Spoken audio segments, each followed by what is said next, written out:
Bismillahirrahmanirrahim. Assalamualaikum warahmatullahi wabarakatuh. Perkenalkan, saya Siti Zulaikha, mahasiswa PPG Prajabatan Universitas Negeri Makassar. Pada video ini, saya akan menyampaikan strategi dalam mewujudkan pemikiran dari Ki Hajar Dewantara tentang pendidikan yang berpihak pada murid. Pendidikan adalah tempat persemaian benih-benih kebudayaan dalam masyarakat. Ki Hajar Dewantara memiliki keyakinan bahwa untuk menciptakan manusia Indonesia yang beradab, maka pendidikan menjadi salah satu kunci utama untuk mencapainya. Pendidikan dapat menjadi ruang berlatih dan tumbuhnya nilai-nilai kemanusiaan yang dapat diteruskan atau diwariskan. Manusia merdeka adalah manusia yang hidupnya lahir atau batin tidak tergantung pada orang lain, akan tetapi bersandar atas kekuatan sendiri. Selanjutnya, pendidikan sebagai ruang. Maksudnya, pendidikan itu menciptakan ruang bagi peserta didik untuk terus bertumbuh secara utuh agar mampu memuliakan dirinya dan orang lain atau merdeka batin dan menjadi mandiri atau merdeka lahir. Kekuatan diri atau kodrat yang dimiliki menuntun peserta didik menjadi cakap mengatur hidupnya dengan tanpa diperintah oleh orang lain. Dasar-dasar pendidikan yang menuntun. Ki Hajar Dewantara menjelaskan bahwa tujuan pendidikan yaitu menuntun segala kodrat yang ada pada anak-anak agar mereka dapat mencapai keselamatan dan kebahagiaan yang setinggi-tingginya baik sebagai manusia maupun sebagai anggota di masyarakat. Dalam menuntun laku dan pertumbuhan kodrat anak, Ki Hajar Dewantara mengibaratkan peran seorang pendidik seperti seorang petani atau tukang kebun.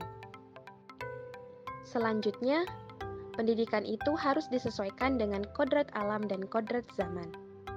Pendidikan anak sejatinya menuntut anak untuk mencapai kekuatan kodratnya sesuai dengan alam dan zaman. Budi pekerti. Menurut Ki Hajar Dewantara, budi pekerti atau watak atau karakter merupakan perpaduan antara gerak pikiran, perasaan, dan kehendak atau kemauan sehingga menimbulkan tenaga. Budi pekerti juga dapat diartikan sebagai perpaduan antara cipta atau kognitif, karsa atau afektif, sehingga menciptakan karya atau psikomotor. Menurut Ki Hajar Dewantara, keluarga merupakan tempat berseminya pendidikan yang sempurna bagi anak untuk melatih kecerdasan budi pekerti atau pembentukan watak individual. Oleh sebab itu, peran orang tua sebagai guru, penuntun, dan pemberi teladan menjadi sangat penting dalam pertumbuhan karakter baik anak. Menurut Ki Hajar Dewantara, pendidikan juga harus bisa menerapkan sistem Among. Maksudnya, sistem Among yaitu bisa memberikan contoh tentang baik dan buruk tanpa harus mengambil hak murid agar bisa tumbuh dan berkembang dalam suasana batin yang merdeka sesuai dengan dasarnya. Adapun pembagian dari sistem Among terbagi menjadi 3. Yang pertama, Ingarso Sungtulodo, yang artinya di depan menjadi contoh atau panutan. Seorang guru harus dapat memberikan suri toladan untuk semua orang yang ada di sekitarnya. Yang kedua, ada Ingmadya Mangunkarso, yaitu di tengah memberi kehendak, di mana sebagai seorang guru kita harus bisa memberikan harapan yang dapat membangkitkan semangat terhadap peserta didik. Dan yang ketiga ada Tuturi Handayani, yang artinya di belakang memberi dorongan. Sebagai seorang guru, diharapkan dapat memberikan suatu dorongan moral dan semangat baru kepada peserta didik ketika guru tersebut berada di belakang.